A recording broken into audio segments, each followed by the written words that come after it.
Monsieur le Président du Parlement, Mesdames et Messieurs les députés, c'est un véritable honneur de prendre la parole aujourd'hui à cette période critique de l'histoire et je salue le courage avec lequel vous vous réunissez aujourd'hui, la manière dont vous êtes continué de vous réunir malgré l'attaque barbare contre vos libertés. Jour après jour, des missiles, des bombes continuent à tomber sur les civils innocents en Ukraine et dans le sud et l'est de votre pays formidable. Poutine continue à mettre en œuvre sa campagne grotesque et illégale pour prendre et tenir le territoire ukrainien.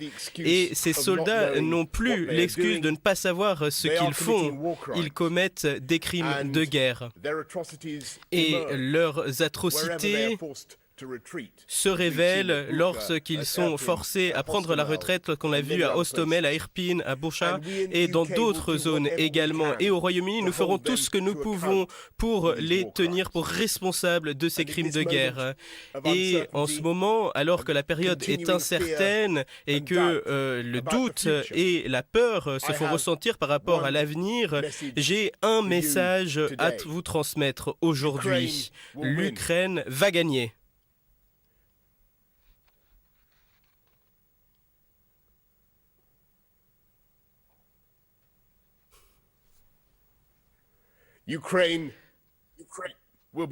L'Ukraine sera libre.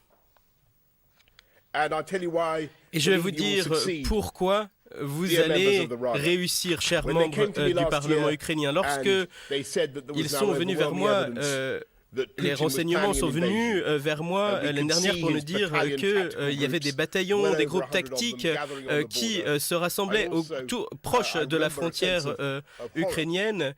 Je me rappelle que j'étais surpris, mais aussi un peu horrifié parce que je m'étais rendu à Kiev pour des visites et j'avais rencontré certains d'entre vous et je m'étais tenu sur Maïdan et j'avais vu les hommages à ceux qui avaient donné leur vie pour protéger l'Ukraine contre l'agression russe. Et je m'étais rendu dans les différentes rues de votre capitale et j'en avais vu assez sur la liberté ukrainienne pour savoir que le Kremlin faisait une erreur fondamentale dans ses calculs, une erreur terrible, et je l'ai dit à tous ceux que je connaissais, tous ceux qui pouvaient m'écouter, que l'Ukraine se battrait et que l'Ukraine aurait raison. Et pourtant, il y en avait certains qui pensaient que la propagande du Kremlin était vraie et que l'armée russe serait irrésistible, que la Kiev tomberait en quelques jours, et certains disaient ça, certains proposait à Volodymyr Zelensky de quitter le pays. Il a dit non. Et certains disaient que le Parlement devrait se former autre part, dans un autre pays, peut-être en Pologne ou à Londres. Et j'ai refusé de le croire. Et aujourd'hui, vous avez prouvé qu'ils avaient complètement tort. Tous ces experts militaires qui avaient dit que l'Ukraine tomberait, ils avaient tort. Et vos agriculteurs ont kidnappé des tanks russes avec leurs tracteurs. Vos personnes âgées ont dit aux soldats russes de s'en aller. Alors ils ont peut-être utilisé des mots un peu plus vulgaires que cela. Et même dans les parties de l'Ukraine qui avaient été capturées de manière temporaire, votre population a manifesté jour après jour. Et bien que vos soldats étaient toujours en sous-nombre, 3 contre 1, eh bien ils ont combattu avec l'énergie des lions et vous les avez renvoyés de Kiev. Vous avez fait exploser le mythe de l'invisibilité de Poutine et vous avez écrit l'un des chapitres les plus glorieux de l'histoire militaire du monde et de la vie de votre pays. Cette force irrésistible de la machine de guerre de Poutine s'est arrêtée face à l'objet inarrêtable de l'amour du pays des Ukrainiens. Il s'agit de l'heure de gloire de l'Ukraine aujourd'hui. Celle-ci, on s'en souviendra, on la racontera pendant des décennies à venir. Vos enfants et vos petits-enfants diront que les Ukrainiens ont appris au monde que la force brute d'un agresseur ne compte pour rien face à la force morale d'un peuple déterminé à être libre. Ils diront que les Ukrainiens ont prouvé à travers leur ténacité, à travers leur sacrifice, que les tanks, que les fusils ne peuvent pas opprimer un pays qui se bat pour son indépendance. Et c'est pour cela que je sais, que je crois que l'Ukraine gagnera. Vous avez prouvé ce vieux proverbe. Ce n'est pas la taille du chien dans la bataille, mais c'est la taille de la force de ce chien dans cette bataille qui compte. C'est un proverbe en anglais, alors je ne sais pas comment on peut bien le traduire en ukrainien, mais vous comprenez le message que j'essaye de transmettre. Et alors que vous avez battu l'armée russe à Kiev, vous avez accompli l'une des plus grandes victoires militaires du XXIe siècle, mais vous avez atteint quelque chose de encore plus profond et plus significatif. Vous avez exposé la folie historique qui s'est emparé de Poutine. Lorsqu'un leader régit avec la peur et lorsqu'il n'écoute pas ses critiques, il refuse d'avoir une presse libre et qu'il écoute seulement les personnes qui lui disent ce qu'il veut penser, lorsqu'il n'y a pas de limite sur son pouvoir, eh bien, ce leader prend des décisions catastrophiques et fait des erreurs catastrophiques. Et c'est précisément parce que nous comprenons ce danger en Grande-Bretagne, mais aussi en Ukraine, et parce que nous sommes des démocraties, et parce que nous avons des médias libres, l'état de droit, des élections libres, un parlement robuste tel que le vôtre, eh bien, en raison de tout cela, nous savons que nous sommes protégés contre les périls de l'arbitraire et du pouvoir arbitraire. Et lorsqu'un autocrate détruit délibérément ses institutions, eh bien, on pourrait penser qu'il est fort. Et certaines personnes peuvent le croire. Mais il sème la semence de la catastrophe pour lui-même et pour son pays. Parce qu'il n'y aura rien pour l'empêcher de commettre une autre erreur terrible. L'erreur de Poutine était d'envahir l'Ukraine et les carcasses des tanks russes sont des monuments à la mémoire de sa folie et à la folie des autocrates. Et ce qu'il a fait, ça t'envoie un signal pour les démocraties. Le jour où Poutine pensait qu'il serait en charge de Kiev, eh bien j'ai eu l'honneur de visiter votre ville et j'ai vu la force du peuple ukrainien. Et je sais le prix que les Ukrainiens ont payé. Et aujourd'hui, un citoyen ukrainien sur 4 a dû quitter son domicile. Les 2 tiers des enfants ukrainiens sont des réfugiés à l'intérieur ou à l'extérieur du pays. Donc personne ne peut parler calmement de ce conflit et de la résolution de ce conflit lorsqu'on se tient à l'extérieur comme moi. On ne peut pas dire si l'Ukraine abandonnait ce territoire, eh bien on pourrait trouver un compromis avec Vladimir Poutine. Et nous savons ce qui se passe pour les personnes qui sont laissées de côté dans les mains de cet envahisseur. Et nous, qui sommes vos amis, nous devons être très humbles par rapport à ce qui s'est passé en 2014, parce que l'Ukraine a été envahie pour la première fois, et la Crimée a été prise, et la guerre dans le Donbass a commencé en 2014. Et la vérité, c'est que nous avons mis trop de temps pour comprendre ce qui s'est passé véritablement, et nous avons échoué à mettre en place les sanctions nécessaires à l'époque à l'encontre de Vladimir Poutine. Et nous ne pouvons pas faire la même erreur aujourd'hui. Et c'est précisément en raison de votre courage, de votre sacrifice, que les Ukrainiens contrôlent aujourd'hui leur propre destinée. Vous êtes les maîtres de votre propre destinée et personne ne peut imposer quoi que ce soit sur le peuple ukrainien.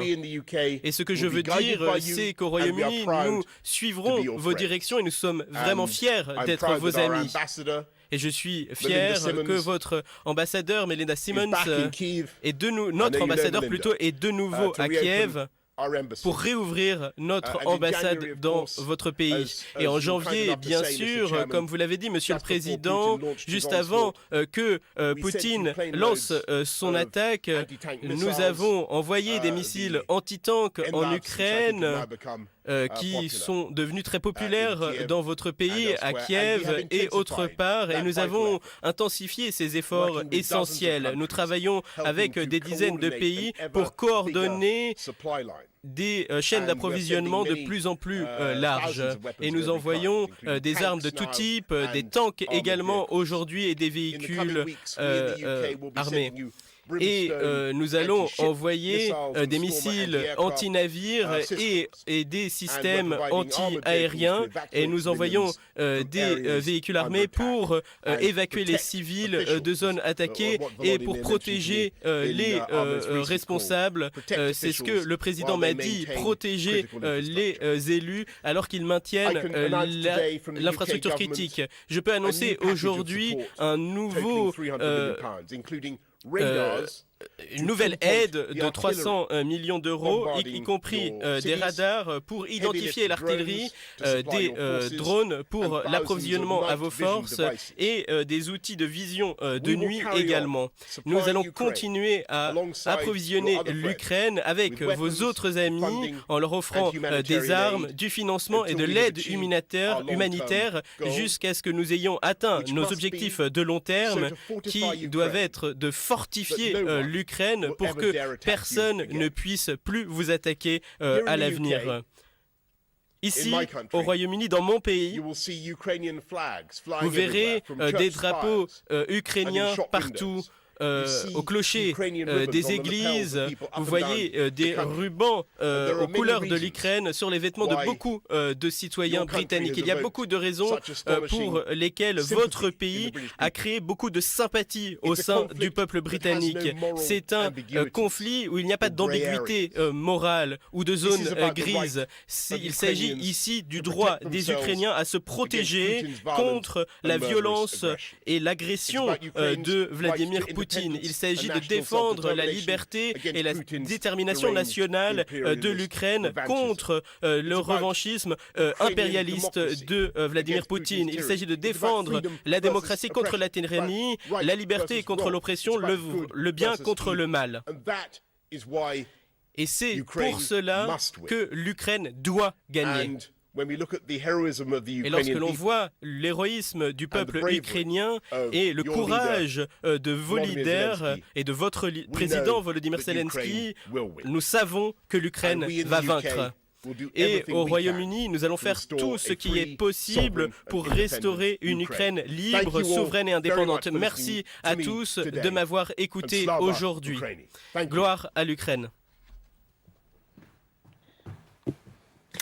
Voilà un Boris Johnson, alors, qui ne se mue pas spécifiquement en maître de guerre, mais qui dit les choses, qui félicite, Vincent Hugeux, l'Ukraine de tenir bon, de faire combat contre la Russie et de continuer justement leurs efforts.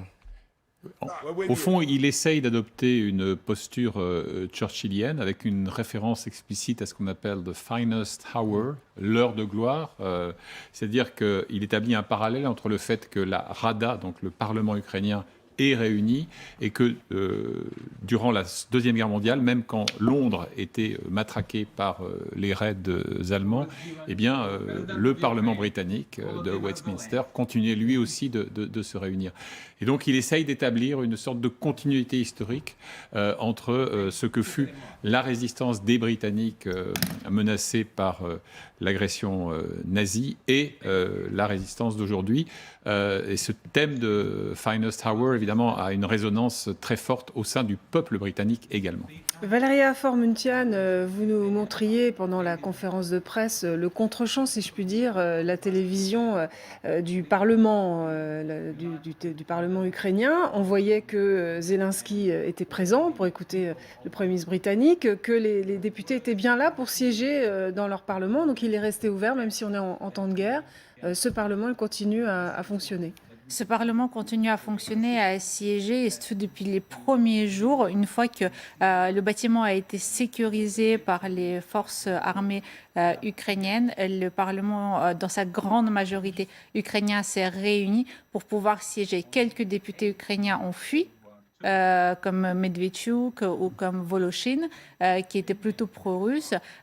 D'autres ont pris des armes, mais globalement, la démocratie perdure en Ukraine et le Parlement siège, même si il y a un statut particulier aujourd'hui en termes politiques. Et ce qu'il ne faut pas négliger, ce qui est assez paradoxal pour nous, par exemple, c'est que Zelensky a un siège au Parlement ukrainien, dans l'enceinte de la Rada, de l'hémicycle de la Rada, ce qui est farfelu pour nous, parce que nous, le président de la République ne peut pas se rendre ni à l'Assemblée nationale ni au Sénat, c'est constitutionnel. Ce n'est pas le cas en Ukraine. Le président a son propre siège aux côtés de la présidence de la Rada, et donc il peut venir et intervenir régulièrement devant les parlementaires. Alors, parmi les mots prononcés par Boris Johnson, qui répond en ce moment même à des questions, il y a ce combat, je le cite, entre le bien et le mal, et il dit aux Ukrainiens, vous allez gagner. On a déjà entendu ces propos.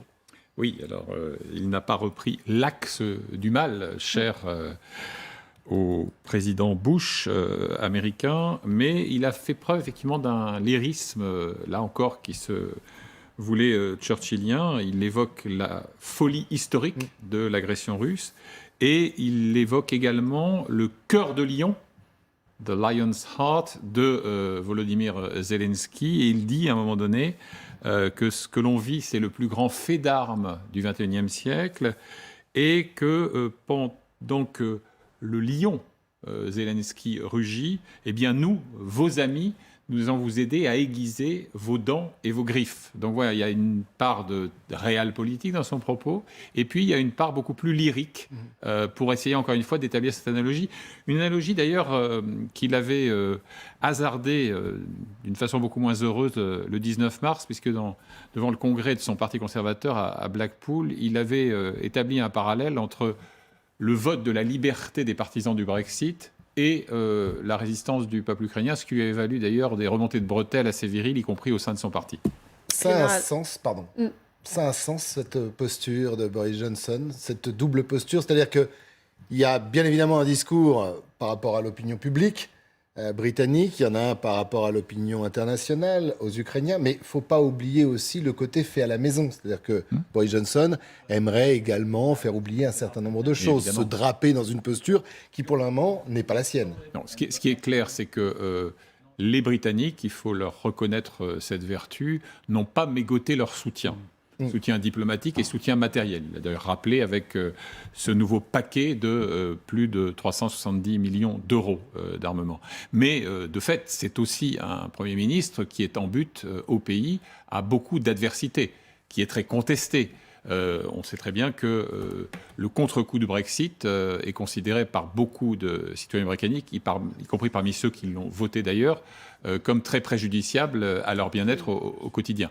Donc se donner cette posture planétaire, c'est vraiment une manière aussi de pousser sous le tapis la poussière de ces déconvenus domestiques. Général Chovancy, en effet, Boris Johnson n'est pas venu les mains vides devant le Parlement ukrainien par visioconférence. Il a promis, en effet, 350 millions d'euros, alors c'est 300 millions de pounds, d'aide supplémentaires en armes, notamment des radars et des drones.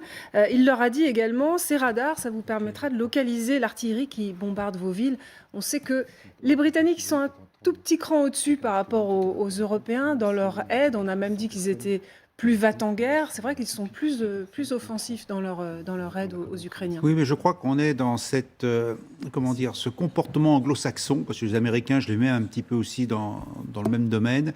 Quand on s'engage dans un conflit, on ne fait pas les choses à moitié.